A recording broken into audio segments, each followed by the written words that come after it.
मुस्लिम राष्ट्रीय मंच के सभी पदाधिकारी कार्यकर्ता गण, पुस्तक के लेखक ख्वाजा साहब, उपस्थित सभी विद्वज्जन, माता भगिनी,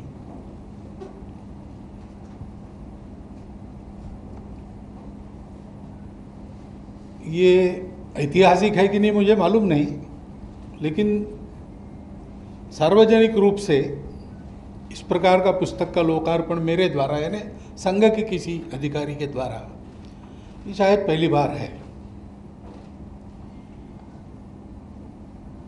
और अटकलें इसकी बहुत लग रही है ऐसा पता चला, इसलिए मैं भाषण के प्रारंभ में ही उन सबको शांत कर देना चाहता हूँ। ये कोई इमेज मेकओवर का एक्सरसाइज नहीं है। पहली बात, संघ क्या है 90 वर्षों से पता है लोगों को, वही संघ है। और संघ को इमेज की कभी परवाह रही नहीं, क्योंकि हमको बाकी कुछ करना नहीं है, सबको जोड़ना है, अच्छा काम करना है, तो रूप बदल के जाने की जरूरत हमको नहीं पड़ती। हम वही है और हमको अपने इमेज के, क्योंकि हमारा संकल्प सत्य है, इरादा पक्का है, पवित्र है, किसी के विरोध में नहीं, किसी की प्रतिक्रिया में नहीं। तो दुनिया चाहे जो समझे, हम तो अपना काम करते चले जा रहे हैं। और हमको पता है, केवल भरोसा नहीं, मेरे जैसे को तो पता है कि हम जो करेंगे उससे सबका भला होगा, किसी का बुरा नहीं होगा। इसलिए ये कोई इमेज बदलने का एक्सरसाइज नहीं, ये अगले चुनावों के लिए मुसलमानों के वोट पाने का भी प्रयास नहीं है, क्योंकि हम उस राजनीति में नहीं पड़ते। वोट की राजनीति, पार्टी पॉलिटिक्स, इसमें हम लोग नहीं पड़ते। हाँ, हमारी कुछ विचार है राष्ट्र में क्या होना चाहिए, नहीं होना चाहिए उसके बारे में, और अब एक ताकत बनी है तो वो ठीक हो जाए, इतनी ताकत हम जहाँ लगानी है चुनाव में भी लगाते हैं, ये बात ज़रूर है। लेकिन हम किसी के पक्षधर हैं इसलिए नहीं, हम राष्ट्रहित के पक्षधर हैं। उसके खिलाफ जाने वाली बात कोई भी करे, हम उसका विरोध करेंगे, और उसके पक्ष में जाने वाली बात कोई भी करे, हम उसका समर्थन करेंगे। हम पार्टी नहीं देखते। इसलिए ये कोई पॉलिटिकल एक्सरसाइज नहीं है, हम पॉलिटिक्स में नहीं पढ़ते। Vote politics, vote bank politics, party politics, इससे हम तय करके हम उसमें जा सकते हैं, हमारी ताकत है, लेकिन हम नहीं जाएंगे, क्योंकि हमने ये तय किया है पहले से, संघ का जन्म हुआ तब से। क्योंकि कुछ काम ऐसे हैं जो राजनीति नहीं कर सकती, कुछ काम ऐसे हैं जो राजनीति बिगाड़ देती है। मनुष्यों को जोड़ने का काम राजनीति से होने वाला नहीं है। राजनीति चाहे तो उस पर असर डाल सकती है, बिगाड़ सकती है, उतनी मात्रा में राजनीति की चिंता लोगों को जोड़ने वालों को करनी पड़ती है। वो कोई भी हो, हम हो या ख्वाजा साहब जोड़ने चले, वो भी, उनको भी चिंता तो करनी पड़ेगी। परंतु राजनीति इस काम का औजार नहीं बन सकती, इस काम को बिगाड़ने का हथियार बन सकती है। और इसलिए ये उसका भी कार्यक्रम नहीं है। ये एक सीधी बात है कि पहली बार ऐसी पहल हुई और बहुत तर्क के साथ और पूरे भूतकाल का विश्लेषण करते हुए जब ये बात आई कि ये डायलॉग बढ़ना चाहिए, पुस्तक मेरे पास आई, मैंने देखी, मैंने सरसरी देखने के बाद ख्वाजा साहब को कह दिया कि इसका विमोचन मैं करूँगा। बाद में तारीख तय की, तारीख को 3 बार आगे जानी पड़ी कोरोना के कारण, क्योंकि इस पुस्तक में एक प्रामाणिक आह्वान है, एकता का आह्वान है। ख्वाजा साहब ने अभी जो भाषण किया उसमें बहुत सारी बातें आ गई, बिल्कुल साफ साफ आ गई। तो एक दिल से आह्वान है कि भाई हम एक है, हमको एक होना है। राष्ट्र की प्रगति समाज के, संगठित समाज के अस्तित्व के बिना नहीं होती है। संगठित समाज यानी आपस में आत्मीयता से जुड़ा हुआ समाज। संगठन यानी कोई एक रचना नहीं है, उस रचना के पीछे जो भाव है ये अपनेपन का होता है। तो हिंदू मुसलमान एकता, हमारा तो विचार ऐसा है कि ये शब्द ही बड़ा भ्रामक है। ये दो है ही नहीं, एकता की बात क्या है? इनको जोड़ना क्या, ये जुड़े हुए हैं, ये जुड़े हुए हैं। और ये जब मानने लगते हैं कि हम जुड़े हुए नहीं हैं, तब दोनों संकट में पड़ जाते हैं। बात यही हुई है। हम लोग अलग नहीं हैं क्योंकि हमारे देश में ये परंपरा नहीं है कि आपकी पूजा अलग है इसलिए आप अलग हैं। आपने कहा ना, आप निराकार की श्रद्धा रखते हैं, हम निराकार के साथ आकार की भी श्रद्धा रखते हैं। बात ऐसी है कि एक व्यक्ति के नाते मुझे मेरी श्रद्धा एक पर ही रखनी पड़ेगी, हिंदुओं में भी। अगर मैं निराकार मानता हूं तो मैं हिंदुओं के आकार भी नहीं मानूंगा, मेरे अकेले का जब तक प्रश्न। लेकिन मेरे समाज में आकार को मानने वाले लोग हैं, उनका मैं सम्मान करता हूं, उनकी श्रद्धा का आदर करता हूं। उनकी श्रद्धा का आदर करने से मेरी भक्ति पे कोई गड़बड़ नहीं होती। मैंने कहानी सुनी, किस्सा ही है वो, लेकिन सुना है कि हजरत मूसा गुजर रहे थे एक रास्ते से, एक फटेहाल आदमी बैठा था और वो कहता था, भगवान मैं तुमको बुलाने से डरता हूं क्योंकि तुम आओगे उतने दूर से जन्नत से चलकर, तो तुम्हारे पैर दबाने के लिए हाथ तो है, लगाने के लिए तेल मेरे पास नहीं है। ऐसी बहुत सी बातें वो कह रहा है। तो हजरत मूसा गुस्सा हो गए क्योंकि वो भी निराकार की पूजा। तो उन्होंने कहा कि पागल हो गया, तो भगवान ऐसे थोड़ी आता है, कुछ भी अपने मन से और उस सारे इसको तुम कलंकित कर रहे हो, पागल जैसी बातें कर रहे हो, चुप बैठो।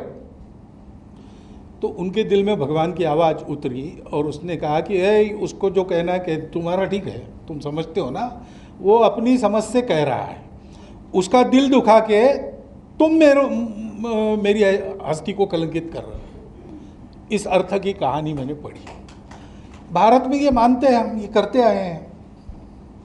इतने देवी देवता है और इतने आ रहे नए नए, पुराने विस्मृत होते चले जा रहे हैं।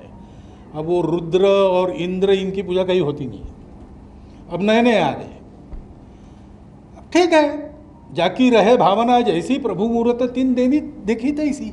इसमें झगड़ा करने की बात कौन सी है भाई? हम लोग एक है और हमारी एकता का आधार है, पहली बात है हमारी मातृभूमि। केवल हम इस पर रहते हैं, इस पर जन्मे इसलिए नहीं है, लेकिन ये मातृभूमि हमको हमारा ये स्वभाव देती है। सुजल सुफल मलय ज शीतल, ये रही है परंपरा से। और इसलिए यहां कभी झगड़ा करने की जरूरत नहीं पड़ी। इतना भरपूर ये देती है कि बिना झगड़ा किए हम साथ में रह सकते हैं। ये पुरानी बात थी, आज भी इसकी शक्ति यह है, हम उसका उपयोग नहीं कर रहे। लेकिन आज की हमारी पूरी जनसंख्या को ये भूमि आराम से पाल सकती है। भविष्य में खतरा है, उसको समझ के ठीक करना पड़ेगा, लेकिन अभी भी स्थिति यह है कि ये भूमि हमें पाल सकती है। और इसलिए हमको बाहर जाना नहीं पड़ा। और इसका भूगोल ऐसा है कि पुराने ज़माने में बाहर से किसी का आना मुश्किल है, और आ गए कोई तो आओ भाई, रह जाओ तुम भी, ऐसा हमको रहना पड़ा। तो हमको ये कभी कल्पना नहीं है कि कोई दूसरा है, हमसे अलग है। भाषा वो भी पहले से अलग अलग है। यानी अथर्ववेद उसमें रुचा है, जन्म बिभ्रति बहुधा विवाचसम नाना धर्माणम पृथ्वी यथोगसम। अनेक भाषाओं के बोलने वाले, अनेक धर्मों के मानने वाले। ये कोई आज की भाषा नहीं है हमारी।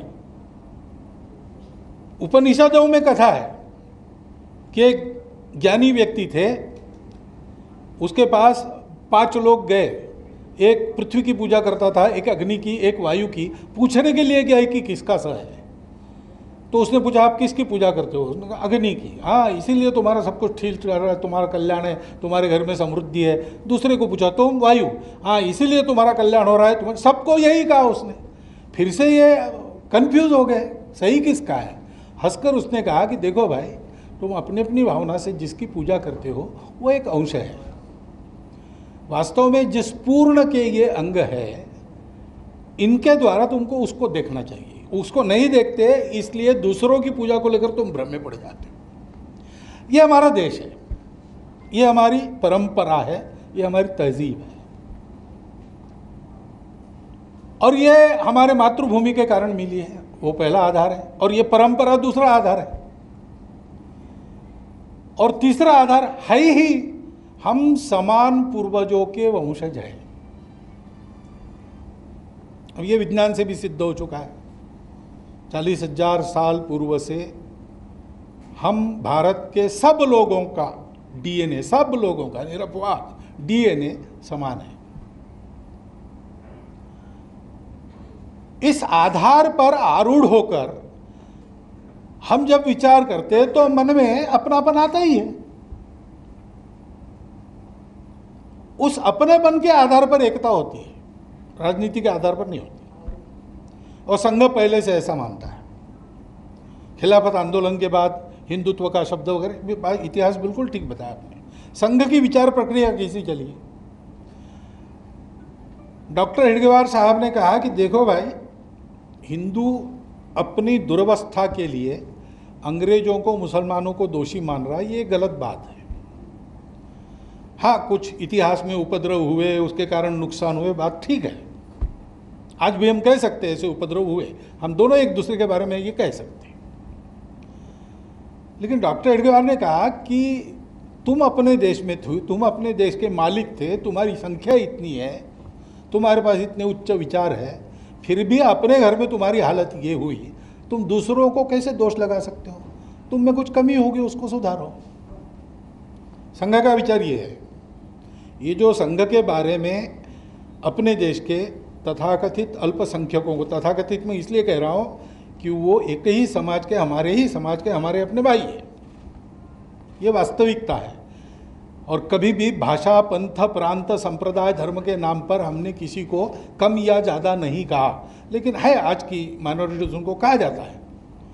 लेकिन इन सब लोगों सहित हमारा जो एक समाज है, वो हिंदुओं के देश में हिंदुओं की हालत ये हो गई, इसके कारण ये नहीं है।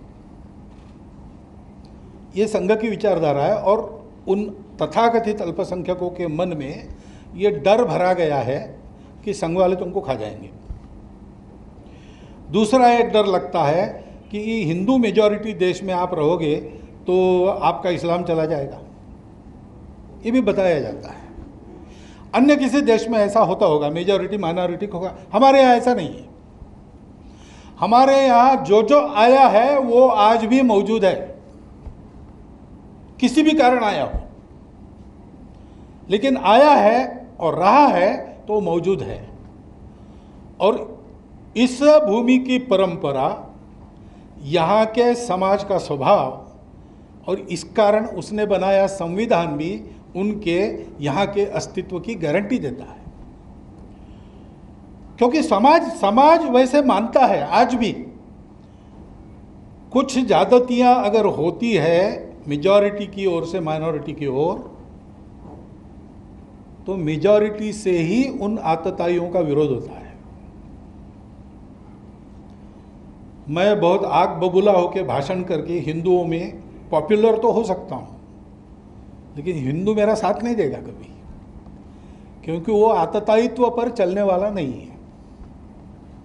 वो जानता है कितना भी अलग है और अपना शत्रु भी है तो भी उसका जीव है तो उसको जीने का हक है। तो लड़ाई भी होती है, और लड़ाई में हारने के बाद वो माफ करो कहता है तो उसको शरण देना है। ये परंपरा है। और इसलिए ये डर छोड़कर, मैंने दिल्ली के भाषण में भी कहा था, वहां मैंने कहा कि अगर हिंदू कहते कि यहाँ एक भी मुसलमान नहीं रहना चाहिए तो हिंदू हिंदू नहीं रहेगा, तो इसलिए कहा था। और ये मैंने संघ में पहली बार नहीं कहा है, ये डॉक्टर साहब के समय से हमारी चलती आई हुई विचारधारा है।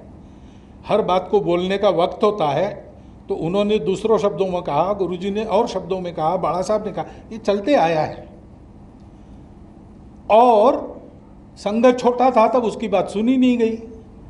आज संघ इतना बड़ा है कि संघ के शीर्ष पर मुझे रखा गया है, इसलिए मैं बोलता हूँ तो सारी दुनिया सुनती है।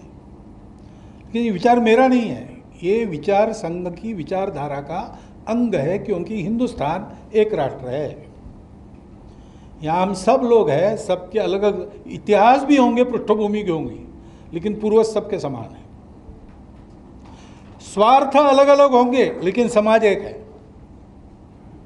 स्वार्थों पर एकता होती नहीं, सौदे पर एकता होती नहीं। एकता इस एकत्व के आधार को अपने मन में पक्का बिठाने से होती है। इश्यूज है, उस पर मत आपके अलग अलग हो सकते हैं। प्रजातंत्र में व्यवस्था है, उनकी अभिव्यक्ति कर सकते हैं, उनके लिए संघर्ष कर सकते हैं, विजय पा सकते हैं, कोर्ट में जा सकते, सब कर सकते हैं। लेकिन एकाधे मामले में आपका मेरा मत अलग है और परस्पर विरोधी है, इसलिए हमारा समाज नहीं बदल रहा, हम एक ही समाज के हैं। इस बात को पक्का समझ के हमको चलना चाहिए। पहल अनेक बार हुई अपने देश के इतिहास में। अब लोगों को पता चले इस ढंग से इस्लाम भारत में आया, वो आक्रामकों के साथ आया। अभी इतिहास का आपका भी कोई इलाज नहीं, मेरा भी इलाज नहीं। जिस दिन ऐसा हुआ उस दिन से हिंदू और जो नहीं हिंदू, ऐसा यानी मुसलमान, उनको जोड़ने का उस दिन से प्रयास चला है। आप गुरु नानक देव जी की वाणी देखिए, उसमें कितनी बातें ऐसी हैं, हर संत की है। छत्रपति शिवाजी महाराज के समकालीन तुकाराम महाराज और रामदास स्वामी दोनों के अभंग है। अभंगों में वो कहते हैं कि तुम अल्लाह अल्लाह कर रहे हो, तुम अल्लाह क्या है मालूम नहीं है, वो हमको मालूम है, कोई अलग नहीं है, क्यों झगड़ा करते हो। इस प्रकार के अभंग है। ये सतत प्रयास रहा है, लेकिन क्यों नहीं हुआ आज तक। मेरा विश्लेषण ऐसा है कि ये राजनीति के द्वारा नहीं हो सकता, ये सत्ता के द्वारा नहीं हो सकता। ये तो हम समाज के समझदार लोगों को हौसले के साथ लंबे प्रयास करने के बाद होगा, क्योंकि जो इतिहास दुर्भाग्य से घटा है वो लंबा है, जख्म हुए हैं, उसकी प्रतिक्रिया तीव्र है। सब लोगों को समझदार बनाने के लिए समय लगता है, लेकिन जिनको समझ में आता है उनको डटे रहना चाहिए, उनको आवाज़ बुलंद करनी चाहिए। इसके खिलाफ अगर इस सारी एकता को बाधा लाने वाली, देश के हित को बाधा लाने वाली बातें होती है, तो हिंदू के विरुद्ध हिंदू खड़ा होता है। लेकिन ऐसा हमको पता नहीं, मैं इतना ही कहता हूँ कि ऐसी कोई बात हो गई तो मुस्लिम समाज का समझदार नेतृत्व ऐसे आतताई कृत्यों का निषेध कर रहा है, करता होगा अंदर, मुझे पता नहीं, बाहर नहीं आता है। ये भी एक प्रचार का ही खेल है। जैसे आपको संघ के बारे में और ये जो बताया गया, आप आएंगे अंदर तो आपको दिखेगा कि गलत है। वैसे हो सकता है कि हमको भी कई बातें जो पता चलती है वो गलत हो, लेकिन दिखता तो है नहीं। तो इसलिए हम समझदार लोगों को डट के बातें करनी पड़ेगी। तो दिल्ली के भाषण में मैंने जो कहा, मुझे पता था, उसके बाद स्वयंसेवक भी कहेंगे कि ये आप कहाँ से कह रहे हैं, लेकिन है बंच ऑफ थॉट्स में है ये सारी बातें। और स्वयंसेवक ये जानता है कि हम हिंदू संगठन है, हिंदुओं को शक्तिशाली बनाना चाहते हैं, लेकिन हमारी दृष्टि जो है वो हिंदू की दृष्टि है ना, वसुधैव कुटुंबकम है। तो हमारे देश के अपने लोगों को तो जो आपने कहा सॉल्यूशन तो वही है। डिस्कॉर्ड एक अभी सॉल्यूशन नहीं हो सकता, डायलॉग यही सॉल्यूशन हो सकता है। कभी भी संघर्ष से होता नहीं, नुकसान ही होता है। तो कभी ना कभी एक दूसरे को समझकर मिलकर अपने देश को बड़ा बनाने के लिए सबको साथ चलना ही है।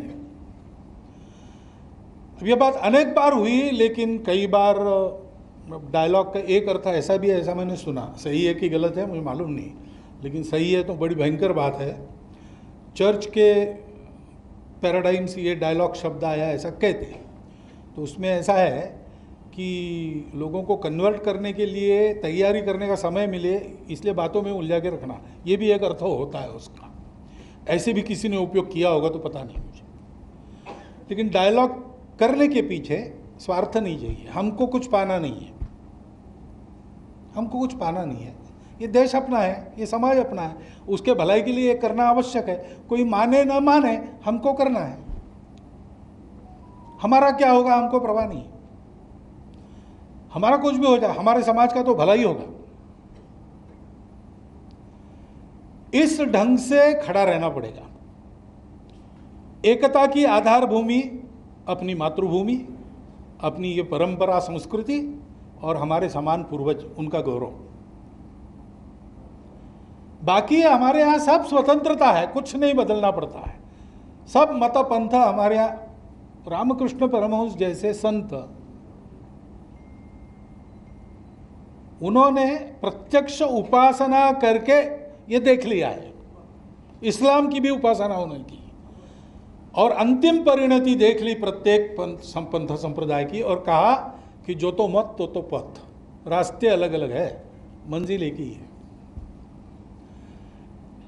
ये सत्य है, यानी ये हमारे देश का विचार है, हमारी परंपरा है, हमारा सौभाग्य है। लेकिन ये कहीं भी जाकर आप उसका परिशीलन करो, प्रत्यक्ष अनुभूति करो, मन और बुद्धि के परे जाकर अनुभव करो, तो आपको ये पता चलेगा। आज भी इसको बताने वाले हैं, आज भी ऐसे अनेक उदाहरण हैं कि मुस्लिम फकीरों के शिष्य अच्छे अच्छे हिंदू है, पहुंचे हुए फकीरों के,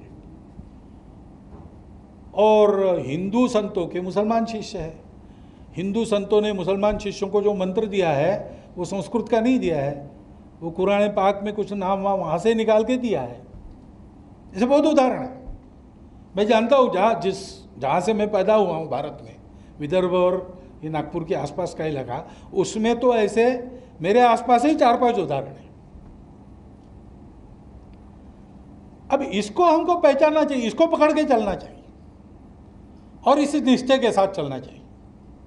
रास्ता लंबा है। आप तो कह रहे हैं कि हम मंजिल तक आ गए, ये मंजिल नहीं है, ये अब चलना प्रारंभ है, यहाँ से करना पड़ेगा। मंजिल बहुत दूर है, क्योंकि बहुत सारी बाधाएं हैं। लोगों के मन में अंधकार है, उसको दूर करना पड़ेगा। ऐसा हम चलेंगे तो खुरापात करने वाले खुरापात तो करेंगे ही, तो उससे जो द्वेष उत्पन्न होता है, द्वेष उत्पन्न होता है, टेंशन उत्पन्न होता है, दंगे, उन सब का हमारे मन पर परिणाम न होने देते हुए सत्य और न्याय के साथ हमको आगे बढ़ना पड़ेगा। इसलिए लंबा चलना पड़ेगा, ये समझना पड़ेगा। आपका वो जो प्रामाणिक आह्वान है उसकी मैं दाद देता हूँ। आपने जो 2 बातें कही है मैं मानता हूँ उसको, संघ उसको मानता है, इसलिए मैं भी मानता हूँ। मैं संघ की पठड़ी में तैयार हूँ। संघ मानता है उसको, किसी की पूजा उसका अपना सवाल है, और हर एक मनुष्य के इसके अंदर क्षमता अलग अलग दी है, तो उस प्रकार वो जानता है। प्रामाणिक प्रयास करेगा, एक दिन पहुंचेगा वहाँ। अनेक रास्ते हैं, उसको लेके किसी की श्रद्धा को हम भंग नहीं कर सकते, करना नहीं चाहिए। करेंगे तो वो पाप होगा, पाप का प्रायश्चित कभी ना कभी करना पड़ेगा, ये पक्का है। परंतु ऐसा एक दूसरे को समझकर हमको सच्चाई और न्याय के साथ खड़ा रहना पड़ेगा, देश की एकता अखंडता के साथ खड़ा रहना पड़ेगा। ये देश हमारा है, ये समाज हमारा है। मत के नाते हो सकता है हमारा कोई मत हो, हमारा कोई धर्म हो, हमारी कोई पूजा हो, ठीक है, उसका अनादर इस देश में कभी नहीं होगा। उसके अनादर का प्रचलन जो डालने जाएगा उसको बाहर जाना पड़ेगा कभी नहीं, ये पक्की बात है। और इसलिए हिंदुओं के मन में ये जो इतिहास हुआ है, लड़ाइयाँ हुई, बाद में सब ठीक होने लगा, तो बीच बीच में कट्टरपंथी आते गए और उल्टा चक्का घुमाते रहे। ऐसे ही खिलाफत के समय हुआ, उसके कारण पाकिस्तान हुआ।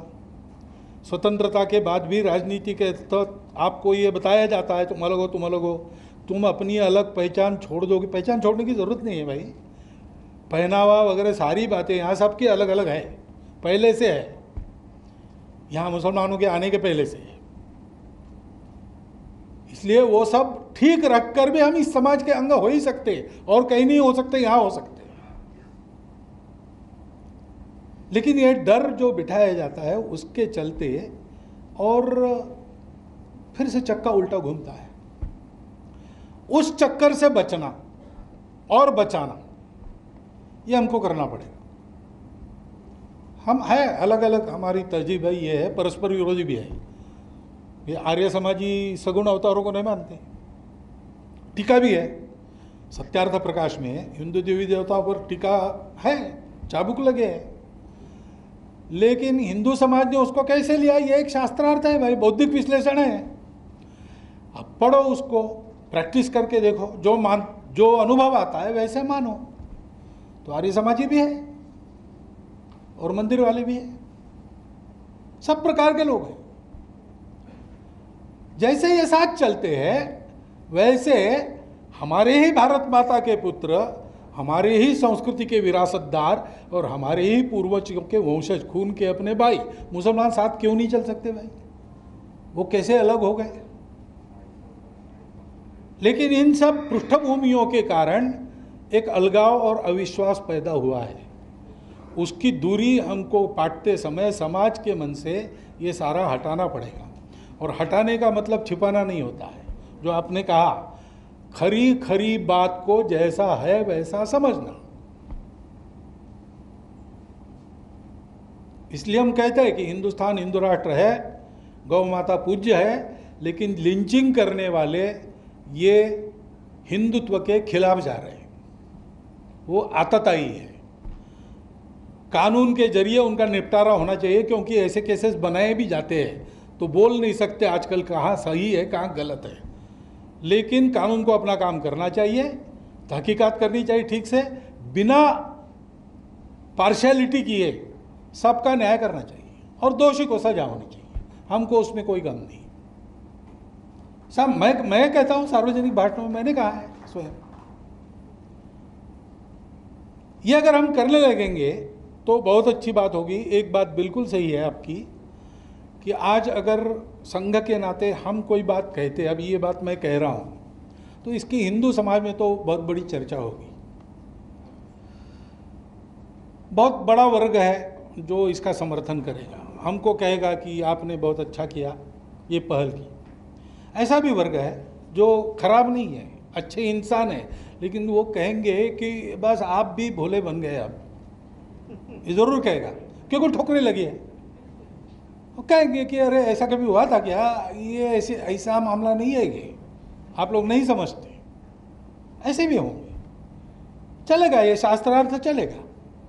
लेकिन एक बात है कि हिंदू समाज की भावना संघ बोलता है। आज स्थिति है क्योंकि नीचे तक हमारे स्वयंसेवक है, समाज क्या सोचता है क्या नहीं हमारे पास आता है, हम उसके अनुसार बताते हैं। उसके अनुसार मैं बता रहा हूँ, हिंदू समाज अपने परंपरा, प्रकृति, बुद्धि, मन के अनुसार चाहता तो है, लेकिन करने की हिम्मत उसकी इसलिए नहीं होती कि ये सब बीच में है। उसकी हिम्मत बढ़ाने के लिए उसका आत्मविश्वास, उसका आत्म सामर्थ्य बढ़ाने का काम संघ कर रहा है। संघ हिंदू संगठन करता है, इसका मतलब बाकी लोगों को पीटने के लिए नहीं है। वो संघ हिंदू समाज का आत्मविश्वास बने। एक ने पूछा कि आप क्या करने जा रहे हैं, बोला क्या होगा इससे, तो बोले इससे तो हिंदू समाज दुर्बल होगा। मैंने बोला कमाल है, एक माइनॉरिटी समाज है मुसलमान नाम का, मैं इस पुस्तक का उद्घाटन कर रहा हूँ, उसमें कोई डरता नहीं, क्या होगा, और तुम मेजॉरिटी समाज के होगे डरते हो, क्या होगा। अब ये ऐसा व्यक्ति एकता नहीं कर सकता जो डरता है। डर के मारे एक होना नहीं है, ये पक्की बात है। आप भी मत डरो, सत्ता आएगी और रहेगी तो भी आप मत डरो। डर से नहीं होती एकता, प्रेम से होती है, एकता अपनेपन से होती है, एकता निस्वार्थ भाव से होती है। कुछ लोग हैं जो ये आर्गुमेंट देते हैं कि हमारी सत्ता थी और जो हमारी प्रजा थी आज हम फिर से राज्य करें, ये गलत बात है। अब डेमोक्रेसी है, कोई हिंदू वर्चस्व की बात नहीं कर सकता, कोई मुस्लिम वर्चस्व की बात नहीं कर सकता, भारत वर्चस्व की बात सबको करनी चाहिए। हम जब कहते हैं हिंदुस्तान हिंदू राष्ट्र, उसका मतलब यही होता है, क्योंकि हिंदू की हमारी व्याख्या तिलक लगाने वाला, स्नान करने वाला, यह पूजा करने वाला ऐसी नहीं है। जो भारत को अपनी मातृभूमि मानता है, जो भारत के पूर्वजों का विरासतदार है, संस्कृति का विरासतदार है, वो हिंदू है हमारे लिए। अभी ये कार्यकर्ताओं की बैठक चल रही, उसमें एक दो मुस्लिम, मेरा परिचय नहीं था पहले, उन्होंने परिचय कर दिया कि इतने वर्षों से मैं शाखा में जा रहा हूँ। है हमारे यहाँ, हम लिस्ट नहीं रखते, अलग किसी की नहीं रखते, ब्राह्मण की नहीं रखते, माली की, तेली की, किसी की नहीं रखते, मुसलमान की भी नहीं रखते, लेकिन देश भर में है। कभी कभी समझदारी न होने से हमारे लोग जाते हैं, मुसलमान लोग जाते हैं, हमको ज्वाइन करना है तो उनको कहते हैं कि आप MRM में जाओ। अरे भाई, संघ में ज्वाइन होने के लिए संघ में कोई भी आ सकता है। जो इस पर विश्वास रखता है संघ के लिए हिंदू है, और जो इस पर विश्वास नहीं रखता, वो किसी का भक्त हो, वो बड़ी पूजा करता हो रोज, लेकिन वो संघ में जगह नहीं उसको। क्योंकि ये समाज, ये मातृभूमि, ये संस्कृति और ये पूर्वज, ये हिंदुत्व की व्याख्या है हमारे लिए। और इसलिए इस आधार पर एक अपनापन बना के समाज को एक करने का पहला प्रयास, मेरे प्रयास का प्रारंभ आज हुआ है, मैं मानता हूँ। ये पहल आपसे हुई, हमने बिल्कुल स्वाभाविक रूप से उसका प्रतिसाद दिया है, हमको इसमें से पाना नहीं है, क्योंकि हम भी यही सोच रहे थे कि अब हमारी कुछ हैसियत बन गई संघ के नाते। हम अगर 50 साल पहले आते तो आप ऐसा देखते कि ये है कितने, अरे क्या फालतू, तुम हिंदू नहीं बोल रहे हो, तुम संघ वाले हो कितने। आज ऐसा नहीं है, तो इसलिए हमने भी ये प्रयास शुरू किया था। हमारे देवबंद के नदवी साहब मिले थे हमको, तो उन्होंने देखा, वो कोई दूसरी कल्पना करके आए थे मेरे बारे में, संघ वाला हूँ इसलिए, लेकिन उनको थोड़ा अच्छा अलग अनुभव आया। तो उन्होंने कहा ये आप लोग करेंगे? मैंने कहा करेंगे, तो करना ही पड़ेगा, हिंदू संगठन होने के बाद क्या है, बाकी जो समाज है वो हमारे लिए हिंदू ही है, वो भी भारत का समाज है, और बिना उसके भारत का भला ऐसा नहीं हो सकता। यानी 20 करोड़ क्या, भारत का एक आदमी अगर अक्षम है, लंगड़ा है, अभावग्रस्त है, तो राष्ट्र का परम वैभव हम तब तक नहीं कह सकते जब तक उसकी सारी और ये बातें दूर न हो। ये परम वैभव है, सर्वेपि सुखिनः सन्तु, सर्वे सन्तु निरामया। तो उन्होंने कहा बहुत सारे पापड़ बेलने पड़ेंगे। मैंने बोला हम बेलेंगे, हम चर्चा करेंगे, एक एक कदम सोच समझ के बढ़ाएंगे, आगे बढ़ा हुआ कदम हम पीछे नहीं लेते। संघ ने कभी ऐसा किया नहीं, जब तक ये ताकत नहीं तब तक कदम नहीं आगे बढ़ाया। तो कई बार ये सुनने को मिलता है आप देर से आए, ठीक है देर से आए लेकिन दुरुस्त आए और पीछे नहीं जाएंगे। और इसलिए मेरी प्रार्थना केवल इतनी है, आपने बिल्कुल खुल के अपने हृदय की बात रख दी है, उस पर गौर करिए। हम सबको मिलकर इस देश को बनाना है। हम हिंदू कहते हैं, आपको नहीं कहना मत कहो, भारतीय कहो, नाम का शब्दों का झगड़ा छोड़ो, भावना समझो। उसके आधार पर इस देश को विश्वगुरु बनाना ये दुनिया की आवश्यकता है, नहीं तो दुनिया नहीं बचेगी। और इसलिए ये अपना पवित्र कर्तव्य मानकर हम एक एक कदम हौसले के साथ, पूरे जोर के साथ आगे बढ़े। धीरे जाएंगे तो कोई बात नहीं, लेकिन पहुंचना एक दिन ज़रूर है।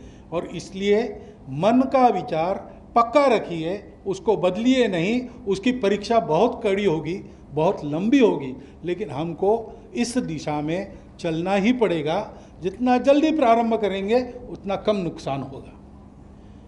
बस जैसा आपने एक शेर कहा और ये कहा कि वो यहाँ ठीक नहीं है, फिर भी कहता हूँ हाँ, मैं भी एक मेरे ये जो बात रखी मैंने उसके बारे में, वो ठीक है कि नहीं मुझे मालूम नहीं है। हमारे अकोला की विजयादशमी उत्सव में इमरजेंसी के बाद और आरिफ बेग साहब को हमने अध्यक्ष के नाते बुलाया था, तो उनके भाषण के अंत में उन्होंने कहा था, बड़ा प्यारा लगा, अंजाम बया, हाँ क्या, अंदाज़ बया अगरचे बहुत खूब है, मगर शायद कि उतर जाए तेरे दिल में मेरी बात, हिंदुस्तान पाइंदाबाद।